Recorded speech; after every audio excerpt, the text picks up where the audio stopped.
I'm being blamed for my ex-best friend attempting to take her own life, even though she's the one who hooked up with my boyfriend and threw away our 16 years of friendship. Posted by you/sapphire_trash. My ex-best friend attempted to take her own life, and I don't care. I haven't reached out. She slept with my boyfriend behind my back. We're both 20F, and we've been friends since reception, 4 to 5 years old, a UK thing. She was my sister, my rock. We stood by each other through everything. When my parents divorced, she was there to offer a shoulder for me to cry on. When her grandmother died, I was there, keeping her afloat throughout high school. I'd been dating my boyfriend, 21M, for about 3 years. We started dating in sixth form, a version of UK college, and he was my first serious relationship. I introduced him to my family. He was many of my firsts. He was sweet, a little awkward, being a gamer guy, but he treated me to date nights and always made me feel special. Maybe this is me being young and dumb, but I thought I'd marry this guy someday. This was something I told my best friend. Well, about a month ago, while my boyfriend was in the shower, I saw a text notification pop up on his phone. We look at each other's notifications all the time, so I grabbed his phone to see it. It was from her, asking if they were still on for tonight and if she should wear his favorite dress. He told me he was hanging out with friends and going drinking.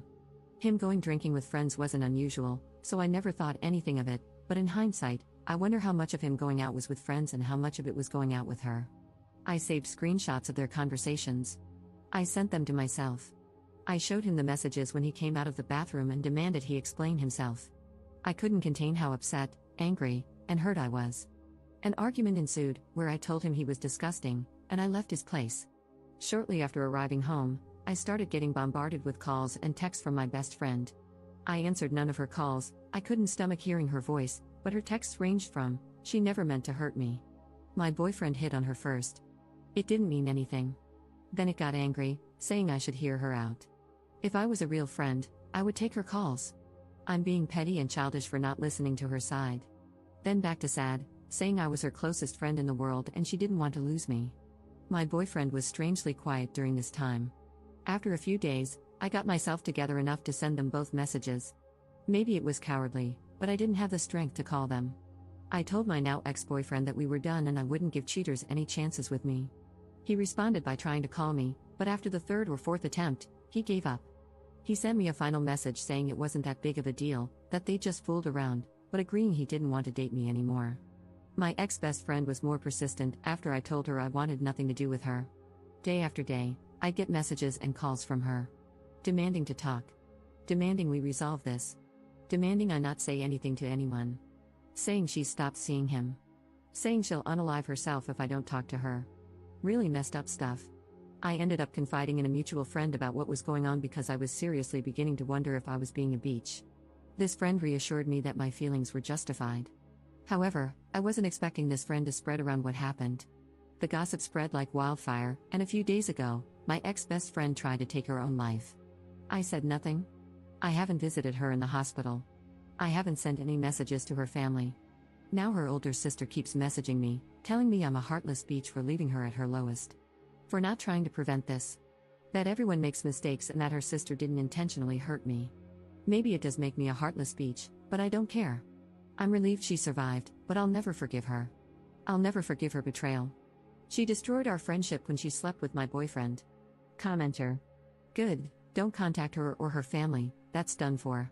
You're not responsible for her mental health. And make better friends, not gossiping ones like the one who told everyone. Just cut them off. If your family tries to pressure you to be friends with her, warn them that you're not above going low contact with them. Block them all as well. Ops response. Unfortunately, I don't think the friend I confided in had intended for things to escalate so much. She really helped me understand that I wasn't being a terrible person for not giving my ex-BFF a second chance. She cheered me up and made me feel better, but she ended up telling the rest of our friend group, and after that, it was like Pandora's box had been opened. I've blocked my ex and my ex-BFF. I've also blocked her sister, and it's looking like I'll need to block one of her cousins too. This makes me a little sad because I was always so close with her cousins. My dad agrees with me 100% and told me I'm doing the right thing. When I told my mom, I could tell she was disappointed and tried suggesting that I talk to my ex-BFF, but I shut that down really quickly, and she backed off. Update 1 month later. Hey again. It's been a while. First, I want to thank everyone for all their comments and support. In hindsight, I now realize I wasn't being a beach, but in the moment, when I was being bombarded by texts and calls from her family, it's hard not to let those thoughts mess with your head.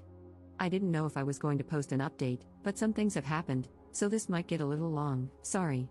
Giving fake names, ex-BFF is Nikki, her older sister is Tammy, and ex-BF is Josh. I'll name anyone relevant as I go. So I mentioned in a comment that my mom wanted to speak to me later that day. I had a few replies warning me that she would try to pressure me into forgiving Nikki, and they were right. She came over to my dad's that evening and wanted a conversation in private. She asked if I'd spoken to Nikki yet. I said no. She asked if I was going to. I said no. I was trying to be as firm as possible because I knew what she was about to do. She asked, "Don't you think you should?" My response was, "No. I don't see why I should." I sent her a final message almost a month ago. This is where things began to really go south in the conversation. "Mum, love, she's in the hospital right now. She needs all the support she can get. You're meant to be her friend." I didn't even know about her condition until her mother called me. Me, really? I meant to be her friend after she slept with Josh behind my back? I didn't say anything about her because I didn't want to talk about her. "Mum, are you really going to hold on to a silly grudge? I understand she hurt you, but she's hurting so much more right now, love." Me, she's hurting? Mum, yes, you both are. I raised you to be a kind, forgiving person. Why can't you forgive her? Me, what? Like how Dad should have forgiven you? This wasn't my finest moment. I didn't bring it up before because it wasn't relevant, but the reason my parents' divorce was due to infidelity on Mum's end. And it wasn't just a one-time thing, not that it matters even if it had been, but my mum always believed Dad should have just forgiven her. I admit this was a low blow for me, and the conversation spiraled into an argument from there, with both of us saying some not-so-kind things to each other.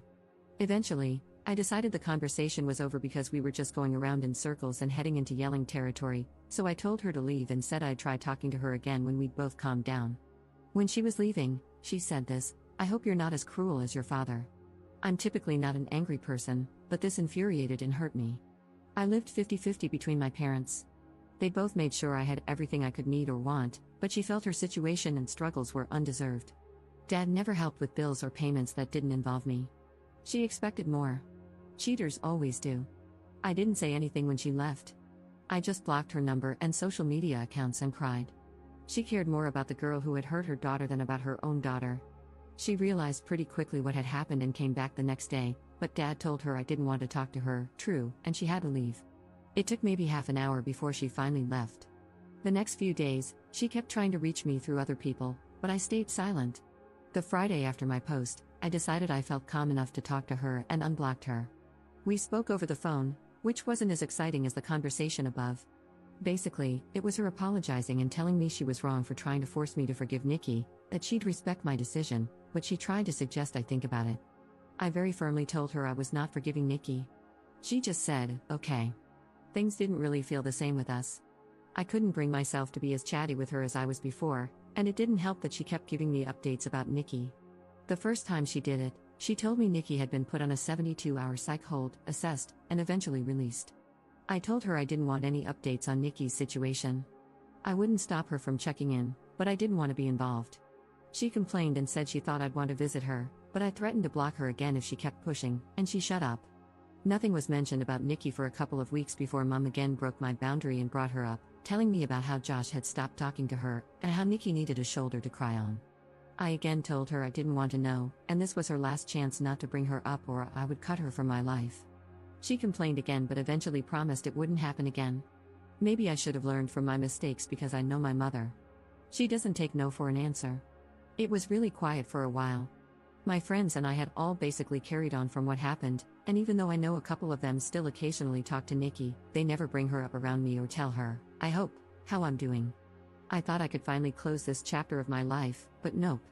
Today, my mother called me and asked if I wanted to get lunch. I hadn't seen her in a while, so what was the harm? I headed to the Weatherspoons we planned to eat at, and who do I find sitting with my mum? Nikki and her sister Tammy.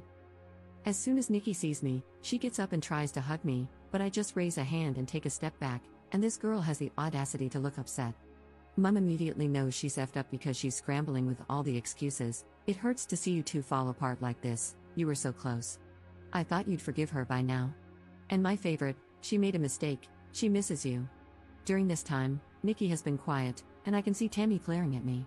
I'm just so effing angry and upset. I honestly didn't think Mom would pull something like this. I wanted to leave and cry, but I looked at Nikki and said, for someone who's made a mistake, she sure hasn't apologized for it yet. She had this guilty look on her face and muttered something about me having her blocked and having no way to. I said, "Is that really all you have to say?" And she just looked at me, confused. I was done. I turned to leave, and her sister started yelling after me, saying that I owed Nikki a second chance with all the trauma I put her through, while Nikki was begging me to just listen to her and talk to her. I told them all to F off and never contact me again and left. I managed to get out of there before Tammy started a fight and went home, where I sent my mom a text a while ago telling her she'd better lose my number because she no longer has a spot in my life. Then I blocked her and just cried. My dad's been doing his best to comfort me, but it just hurts so bad that my own mother did this to me. So that's where things are at right now. I'll update if anything else happens, but this whole situation really effing sucks. Commenter. Why were you still in touch with your mother when she cheated on your dad? Ops response. Because she was still my mom. I was a teenager when my parents divorced, and it was my father who encouraged me to maintain a relationship with her. Second update 16 months later. Hey there, everyone. I'm the girl who made the "my ex-best friend attempted to take her life" posts. I didn't think labeling this post like that really fit. I first want to apologize for taking so long to give you an update and to also thank you for your kind words. I haven't been able to reply to many messages, and I've had a lot, but I've taken the time to read through every single one, and I appreciate every single one of you. This Christmas has been amazing. I spent it with my family, with my dad, and I went out on Boxing Day night with my friends to party hard and regret it even harder the following day. I'm in a much better place than I was back in December 2023. That's kind of why I struggled to give you all an update, because around Christmas and New Year's 2023, I was not in a good place. I really needed to focus on myself and work on getting to a better place. As of January 2024, I have been no contact with my mother. Unfortunately, I've seen her since then, and I've done my best to avoid talking to her on the 3 occasions I've had to be in the same place as her. Not out of choice, mind you, but it is what it is. During Christmas 2023, she had expected that I would be spending it with her and her side of the family. Given the events at that time, this was obviously not happening, and my dad told her as much. She lost her mind.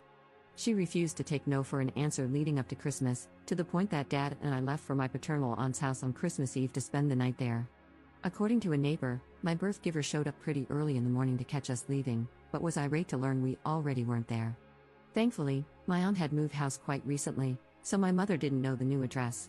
However, we came home to parcels completely destroyed on our porch the following Boxing Day. There was even a Christmas card labeled for me, but inside was a horrible letter from my mother, describing me as the worst daughter on the planet. That honestly destroyed me, and I spent New Year's a mess. It's difficult cutting off your own mother. I spent half of January 2024 trying to fix things with her, but it came to a head when I realized I was the only one being forced to compromise. I finally cut off contact, and it's been that way since.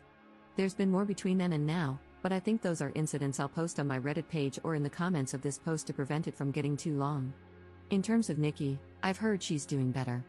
We've not spoken since my mother's lunch escapade, but she's found a job and, according to a mutual friend, a new circle. Despite everything that she's put me through, I'm happy for her. It's almost 2 a.m. here in the UK, so if I suddenly stop responding to comments, I've fallen asleep.